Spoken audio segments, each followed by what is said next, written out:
솔로몬이 이제 드디어 다윗에 이어서 이제 이스라엘의 3대 왕이 되었죠. 이제 어제 말씀 큐티 말씀을 하신 분들은 알겠지만 열왕기상 3장은 솔로몬이 하나님 앞에 1000번제를 드리고 하나님으로부터 지혜를 받는 정말로 귀한 장이죠. 열왕기상 3장. 젊었습니다. 경험이 없었습니다. 근데 나라는 너무너무 커져 버렸고 또 다스려야 될 이스라엘 백성들은 너무너무 많아져 버렸고 또 무엇보다도 솔로몬에게 있어서 제일 좀 스트레스가 됐던 건 주변의 강대국들, 힘 있는 강대국들이 많았습니다. 그래서 어떻게 보면 그에게 가장 지금 신경 써야 될 부분이 이 군사적인 부분, 이 나라에 대한 부분, 정치적 동맹 뭐 이런 부분들이 제일 어떻게 보면 솔로몬에게 좀 시급한 문제가 아니었을까. 실제적으로 1절 말씀, 어제 본문 1절 말씀에 보면은 그 애굽의 바로의 딸과 정략 결혼을 하는 말씀도 있습니다. 그러니까 지금 솔로몬 왕이 초기에 왕이 되었지만 이 참 무거운 짐을 어떻게 보면 진 거죠. 그런데 하나님께서 솔로몬이 그 무거운 마음으로 힘든 마음으로 기도하러 나왔어요. 1000번째 하나님 앞에 1000마리의 소를 한꺼번에 드렸는지 분배해서 드렸는지 뭐 그거는 성경에 나와 있지 않기 때문에 꼭 이거다 저거다 우리가 말할 수는 없지만 중요한 포인트는 그만큼 하나님에게 은혜를 구하기 위해서 간절한 마음이었다. 그게 포인트입니다. 주님 앞에 산당에서 그렇게 1000번제를 드립니다. 그러니까 하나님께서 꿈에 나타나서 솔로몬에게 너무나 하나님이 감동을 받은 겁니다. 무엇을 내가 너에게 줄까? 무엇이든지 구하라. 내가 다 주겠다.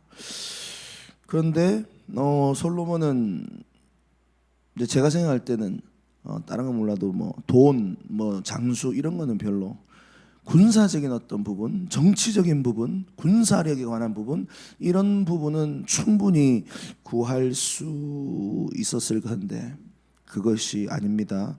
뭘 구하는가? 어제 말씀부터 쭉 보면 내가 어린아이입니다 이런 말을 합니다. 하나님 7절에 보면 종은 작은 아이입니다. 출입할 줄 모릅니다. 주께서 택하신 백성들이 많이 있습니다. 큰 백성입니다.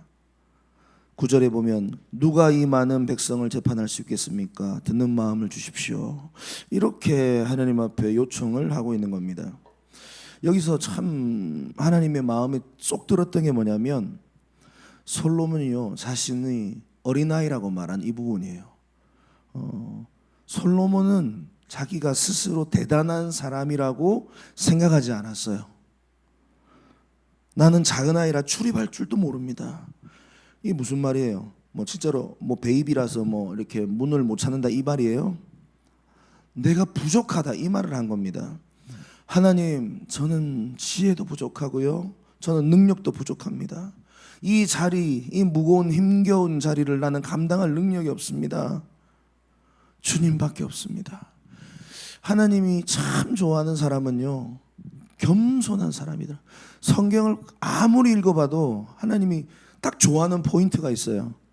그것은 나는 부족합니다. 나는 지혜가 없습니다. 나는 힘이 없습니다. 주님만 도와주셔야 됩니다.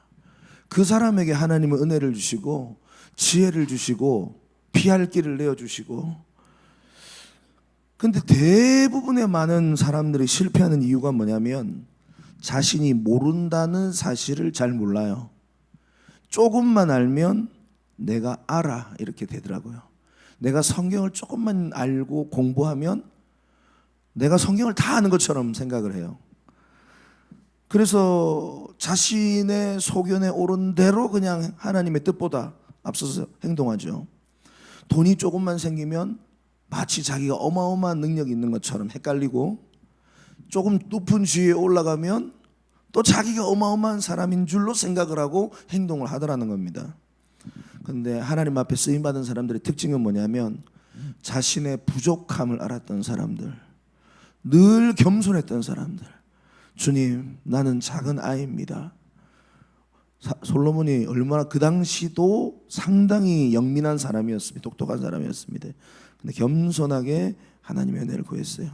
모세도 그런 특징이 있었습니다. 하나님이 모세를 이스라엘 백성의 인도자로 가라고 할 때 출애굽기 3장 11절에 내가 누구이기에 바로에게 가며 이스라엘 자손을 애굽에서 인도하여 내겠습니까? 모세도 그러한 부분들이 하나님의 마음에 들었던 거예요. 나중에는 이게 너무 이제 가다 보니까 조금 문제가 돼서 그렇지. 모세가 정말로 자기가 초라한 사람이 아니에요. 애굽의 왕궁에서 왕의 수업을 받았던 사람입니다. 모든 천문학, 철학, 문학 다 공부했던 사람이 바로 모세입니다. 그런데 주님이 내가 너와 함께 할 것이다. 내가 너와 함께 할 것이다. 가라. 그러니까 겸손하게 자신의 하나님 앞에 엎드리는 자들은요, 하나님이 내가 너와 함께 한다. 이게 항상 같이 연결이 되어 있더라고요. 그래서 하나님이 함께하고 사랑하는 성도 여러분, 우리에게 정말로 이러한 좀 은혜가 있기를 바랍니다. 저는 할 수 없습니다. 여기 보면은 그 듣는 마음을 달라고 하거든요. 듣는 마음. 이게 또 겸손한 포인트입니다. 겸손함의 포인트.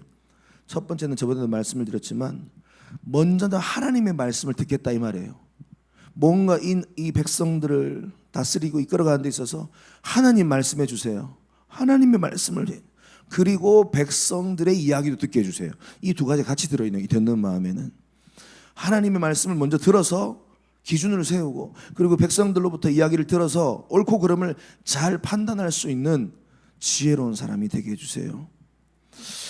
여러분, 이것이 진짜 성경적인 지혜요. 이것이 진짜 하나님이 기뻐하시는 사람의 모습입니다. 사랑하는 성도 여러분, 우리가 평생 소원이 있다면, 하나님, 저는 작은 아이입니다. 주님, 저에게 듣는 마음을 주세요. 주님, 저에게 지혜를 주세요. 성령 하나님, 우리를 인도해 주세요. 늘 그 마음으로 주님 앞에 쓰임받고 복받는 인생 되시기를 바랍니다. 그리고요, 저는 오늘 참 이 부분이 말씀을 어제 준비하다가 마음에 와닿았는데 뭐냐면, 뭐를 구합니까? 아까도 말했지만 어떤 군사적인 부분, 어떤 물질적인 부분, 9절에 보면 누가 어제 말씀입니다. 누가 주의 이 많은 백성을 재판할 수 있사오리까? 듣는 마음을 종에게 주사 주의 백성을 재판하여 선악을 분별하게 하옵소서. 분명히 자신의 필요도 있었을 겁니다. 개인적인 기도의 제목도 분명히 있었을 겁니다. 오늘날로 우리로 적용을 하자면 우리 자녀 문제 있었을 것이고요, 우리 경제적인 문제 있었을 것이고요, 우리 건강의 문제 있었을 것이고요, 개인의 문제가 있었다 이 말이에요, 분명히. 그런데 그렇게 기도하지 않고 공동체를 위해서 제일 먼저 기도의 제목을 냈다 이 말입니다. 근데 이 부분이 왜 이렇게 마음에 참 많이 와닿았습니다. 저도 이제 목회자가 되다 보니까 하나님께서 맡기신 주님의 양을 먹이고 치는 이 일을 계속 하나님께서 사명을 감당을 하면서 제 마음에 이제는 제가 기도를 하는데 모르겠습니다. 제 개인의 기도, 제 가정, 제 자녀, 저의 어떤 그런 건강, 기도를 잘 안 나와요. 잘 안 돼요. 항상 기도의 자리에 앉아 있으면 영혼입니다.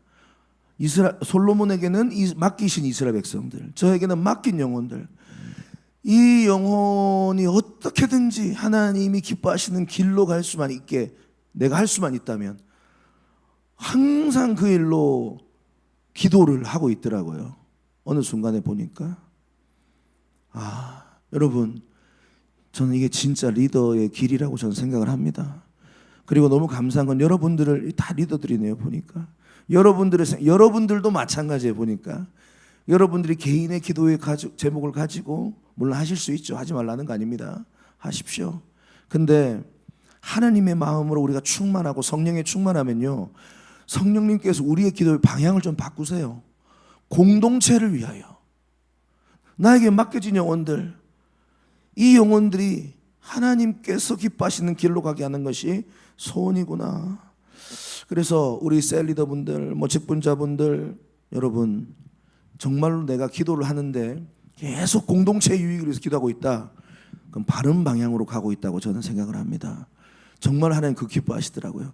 그랬더니 오늘 보면 주님이 너무 기뻐하셔서 3장 10절에 보면 솔로몬이 이것을 구하매 그 말씀이 주의 마음에 들었다. 진짜 멋진 표현입니다. 솔로몬의 기도가요, 솔로몬의 요청이 하나님의 마음에 쏙 든 겁니다. 저는 우리의 기도가 하나님의 마음에 쏙 드는 기도가 되기를 바랍니다.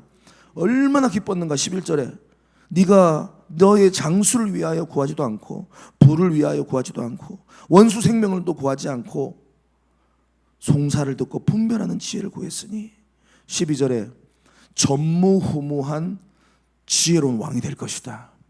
하나님이 너무 기뻐서 막 이렇게 말씀을 하고 계시는 하나님의 마음이 느껴지세요?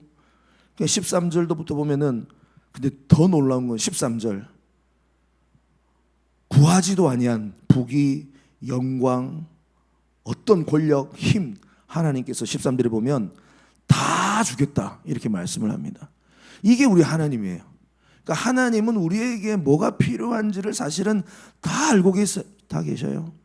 우리에게 지금 재정적인 부분, 우리 어떤 건강의 부분, 우리 자녀의 부분, 우리 배우자의 부분 다 알고 계세요. 그런데도 하나님은 물어보시는 거예요. 네가 뭘 구할래? 주님, 나에게 맡겨진 영혼들이요, 나에게 맡겨진 저 사람들이요, 저 사람들이 주님 앞에 바로 설 수만 있다면 하나님, 내 생명을 조금도 아깝지 않습니다. 그 마음으로 여러분 평생 리더의 길을 가시기를 바랍니다. 그러면 하나님께서요 전무후무한 복을 주시더라고. 하나님이 흥분하셨어요, 오늘 말씀 보니. 근데 14절에 보면 중요한 말씀을 하시죠. 너 아버지 다윗과 같이 내 길로 행, 이방을 섬기는 길로 가면 안 된다, 이웃 나라로 가면 안 된다, 내 법도와 명령을 지키라. 그러면 너의 날을 길게 할 것이다. 결국은 우리가 하나님께 받은 축복을 유지하고 누릴 수 있는 길은 오직 주님의 말씀대로, 주님이 원하시는 길대로 계속 걸어가야 됨을 믿습니다. 저는 오늘 이 세 가지가 우리에게 있기를 간절히 축복합니다. 여러분, 겸손하십시오. 내가 조금 안다고, 내가 조금 능력이 있다고, 내가 좀 가졌다고 하나님 앞에 까보는 순간 인생은 끝장입니다. 그리고 무엇보다도 나 자신보다 공동체를 먼저 생각하는 리더가 되시기를 바랍니다. 그리고 하나님의 말씀대로 계속 우리가 믿음으로 살아간다면 우리 하나님은 우리가 구하지 아니한 것까지 넘치게 부어주신 하나님, 먼저 그 나라와 그 일을 구하라. 그리하면 이 모든 것을 다 하시리라. 우선순위가 바뀌지 않는, 우리 구함의 우선순위가 바뀌지 않는 지혜롭고 복된 인생 되시기를 주님의 이름으로 축복합니다.